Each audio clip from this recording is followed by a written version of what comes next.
போவதற்கு ஆவியானவர் உங்களுக்கு உதவுகிறார். ஒண்ணும் இல்ல, நீங்க எப்பெல்லாம் ஒரு சின்ன ஐடியா சொல்றேன். எப்பெல்லாம் நீங்க ரொம்ப சோர்வாகுறீங்களோ, அல்லது ரொம்ப மன கஷ்டமா இருக்குது, ஐயோ இது என்ன ஆகும் அப்படி சிந்திங்களோ, அப்ப ஒண்ணே ஒண்ணு பண்ணுங்க. வீட்டை விட்டு வெளியே போங்க.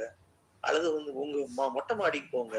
இல்லாட்டினா திறந்த வழிக்கு போய் பாருங்க. அங்க வானத்தை நோக்கி அண்ணாந்து பாருங்க. இந்த நட்சத்திரங்களை எல்லாம் உருவாக்கினவர் யார் அப்படின்னு கேளுங்க. இந்த இந்த சூரியனை உருவாக்கினவர் யார்? ஏன்னா எந்த பொருளும் ஒருத்தர் உருவாக்காம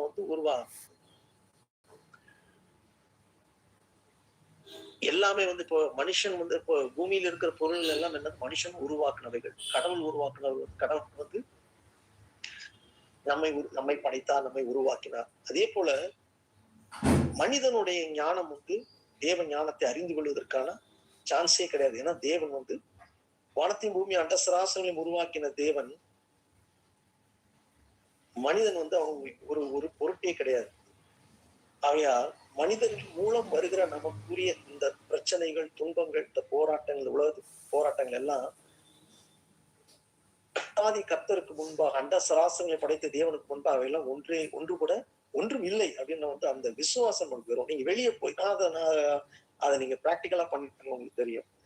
இது உருவாக்கினவர் யார்? அவருக்கு மேல இந்த பூமியின் காரியங்கள் இந்த பூமியின் மன அழுத்தங்கள் ஒரு பெரிய பிரச்சனையே இல்லை. அவர் பெரியவர், சர்வ வல்லமை